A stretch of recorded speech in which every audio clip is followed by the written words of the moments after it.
All professional sports have clear racial patterns. In the NBA, those patterns favor African Americans. As of 2006, 76% of the players in the league were black, while just 24% were white.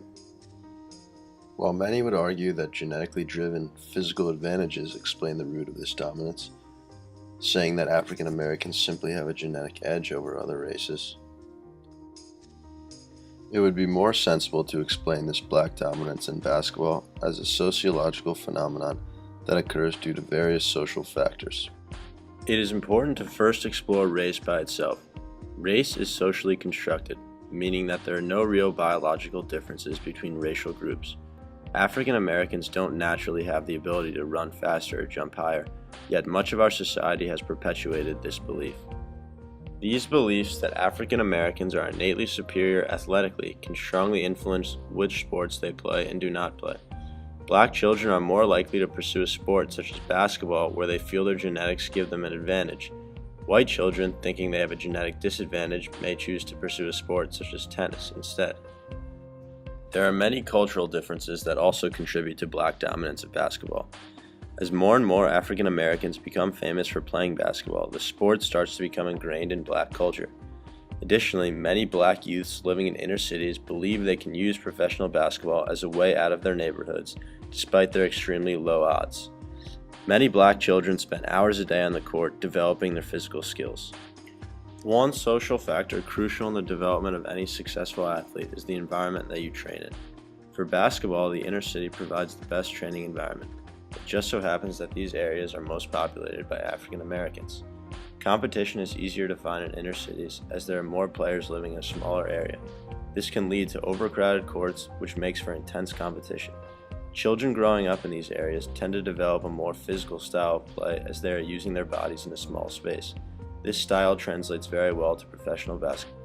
Conversely, children growing up in suburban areas tend to develop their games in more underutilized gyms that are more open.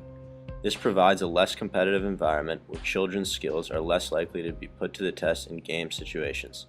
Ultimately, the inner city is the better environment for an NBA player to spend their developmental years. As black dominance in basketball continues, it seems more likely that the trend will continue. The culture of African Americans playing basketball acts as a social structure in society. This can explain why black children feel extremely comfortable playing basketball as opposed to a sport like tennis or lacrosse, where there are fewer black athletes. This scarcity acts as a social constraint against black athletes looking to pursue one of these sports. In tennis, there are only 2 black athletes in the top 100 in the world. Although they are at no genetic disadvantage in these sports, they can be more difficult to pursue because of their ingrained social structures. Perhaps the largest social influence that contributes to the racial trends in the NBA is social class. Pierre Bourdieu supports this argument. Bourdieu is a French sociologist that is argued to be one of the most influential of his time.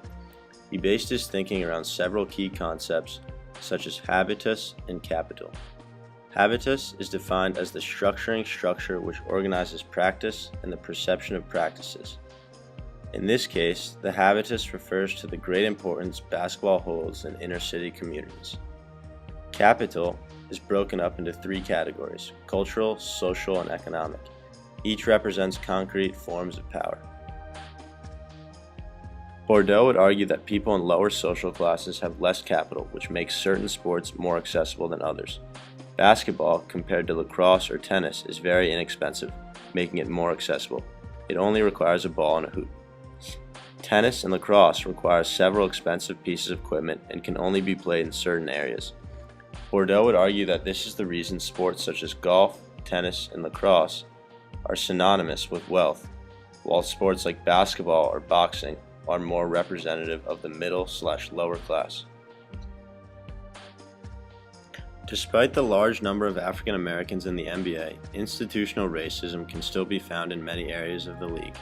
Institutional racism exists when institutions or organizations have standard operating procedures, intended or unintended, that hurt members of one or more races in relation to members of the dominant race.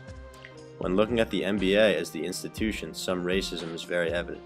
In 2005, Commissioner David Stern issued a mandatory dress code requiring all players to dress in business attire and prohibiting clothes that were associated with hip-hop and African American culture.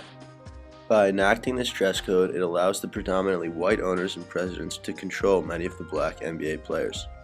By forcing the players to dress in a way that is considered more upper class, it is allowing the NBA to increase its fan base to those in these classes. By dressing more formally, NBA players are slowly starting to accumulate more cultural and social capital. It is now common to find players being featured in magazines such as GQ highlighting their unique style. Because it takes so long to fully accumulate capital, the effects these changes have on the racial demographics of the league may take a while to occur. White NBA executives have had this type of control for quite some time now. Years ago, African Americans were banned from these management positions, and although they are no longer banned, they are vastly underrepresented across the executive ranks. So while the NBA may have a sort of black image, almost everyone controlling the modes of production is white. In this sense, many of the white executives are using black athletes in order to pursue their own interests and turn profits. The different racial trends in each sport represent very interesting things about our society. For the NBA specifically, the predominant African American population can be best described as a result of various social factors ranging from social class to cultural disparities to developmental environments. Despite being the predominant playing population, African Americans are far outnumbered in management positions, and it will be interesting to see how this continues to affect the league in the future.